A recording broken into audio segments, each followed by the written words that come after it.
Notre Dame scored touchdowns on 5 of its 6 first-half possessions, taking a 35-3 lead in the process, defeating Stanford 49-20 tonight in Palo Alto. I'm Tim O'Malley, and this is Irish Illustrated Instant Analysis, brought to you by the RV Manufactured Housing Hall of Fame and Northern Indiana Event Center in Elkhart, Indiana.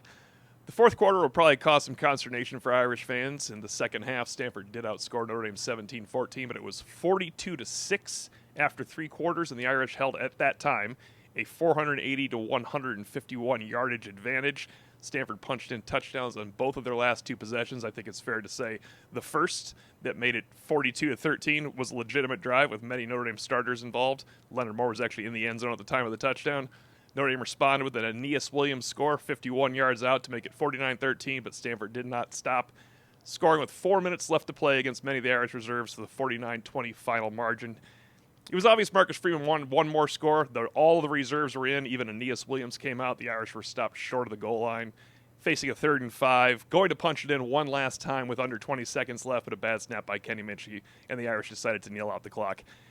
MVP of the game offensively, I think it goes to Aeneas Williams. He provided a spark after Jeremiah Love was injured. Not to bury the lead, we'll get to that in a moment. Aeneas Williams provided a spark with not only a third down rush to move the chains, a 25-yard gain down the sideline reminiscent of his Penn State catch, but also a touchdown to give the Irish a 28-0 lead. Jeremiah Love off to a fast start, scored the game's first touchdown.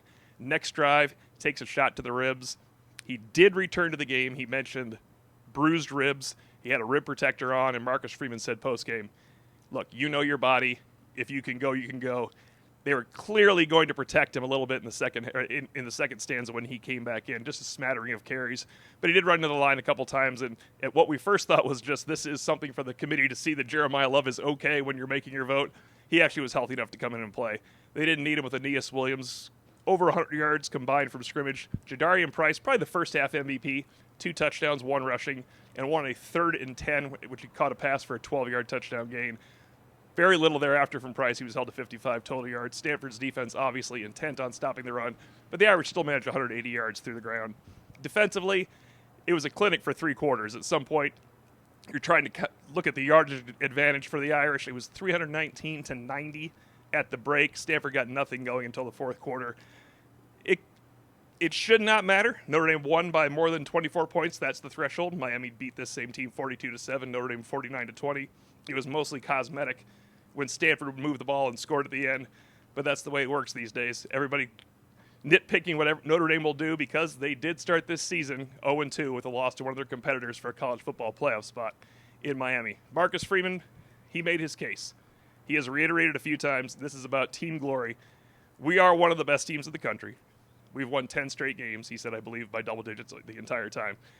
Only one of those wins is really going to resonate, the victory over USC. Since then, Pittsburgh's been devalued a bit. Looked like that might be a quality win for the Irish, but obviously they are not on Notre Dame, nor are they on Miami's level. Today, there are college football teams that won games that will be called very high-quality wins, and to be sure, they're higher-quality wins than Notre Dame had against Stanford and Boston College, maybe even Navy and Pittsburgh, with Alabama outlasting Auburn in the Iron Bowl. You have to give Alabama some credit because that is a rivalry game. Obviously, LSU doesn't have a football coach. They played a game very hard against Oklahoma today, losing in the end. Those are teams that are Irish peers. Alabama's going to an SEC championship game against Georgia. It's hard to see Alabama falling out if you lose a rematch to Georgia. But Freeman just reiterated, they're clearly looking for one of the 12 best teams in the country. 2 are getting in that are not 2 of the 12 best teams in the country, and the ACC champion in the group of 5 highest-ranked team. It would appear Notre Dame is safe going into this penultimate college football playoff vote.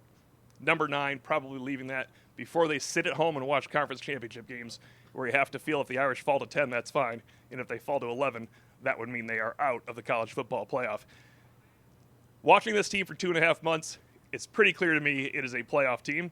They could be one of the 5 best teams in the country. They do not have one of the 5 best resumes in the country, though, and that's what it's probably going to come down to. The team you saw out here was a complete team. Offensively, 42-6 lead. Defensively, great for 3 quarters until they didn't play their best ball, which has happened a couple times this year in the 4th quarter. Hopefully that won't come back to bite them for Irish fans. And it has to be pointed out, it's a 3-phase squad. 14-0, Notre Dame has finally stopped. They're facing a 4th and 9. Own 16-yard line. Marty Biaggi and Marcus Freeman dial up a fake punt in which there's a direct snap to Joe Vinci's left to Josh Burnham, who runs a Tim Tebow pop pass to Luke Talich for an 84-yard untouched touchdown. 21-0 lead. Marcus Freeman said of that, we knew we had the game in control at that point. If you're looking at game control, Notre Dame has had game control for the better part of 10 straight games after being in 2 dogfights early. As Leonard Moore said, we weren't one of the best teams in the country in the first week. We are one of the best teams in the country now and over the last 10 weeks. I think that's what they put on display here today, despite a cosmetic story by Stanford at the end. It'll all come down to the committee, though, and Notre Dame fans are going to have to wait 2 weeks to figure out their fate. From Stanford Stadium, this is Tim O'Malley, Irish 49, Stanford 20. The RV Manufactured Housing Hall of Fame and Northern Indiana Event Center in Elkhart, Indiana has sponsored us all season long at Irish Illustrated Instant Analysis.